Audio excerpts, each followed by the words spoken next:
এদিকে বিএনপি নেতা ইশরাক হোসেনকে ঢাকা দক্ষিণের মেয়র হিসেবে শপথ না পড়ানোর নির্দেশনা চেয়ে করা রিটের রায় হবে কাল। এ সংক্রান্ত রিটের রায় আজ হওয়ার কথা থাকলেও হাইকোর্টে আজ আবারও শুনানি হয়। পরে রায়ের জন্য নতুন তারিখ ঘোষণা করে আদালত।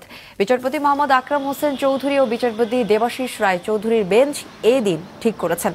14ই মে বিএনপি নেতা ইশরাক হোসেনকে ঢাকা দক্ষিণ সিটি কর্পোরেশনের মেয়র হিসেবে শপথ না পড়ানোর নির্দেশনা চেয়ে হাইকোর্টে রিট করা হয়। আইনগতভাবে যারা রিটকারী আছেন তারা কেউই ল অনুযায়ী ওনারা আসতে পারেন না। আমরা আশা করছি ল উইল প্রিভেল।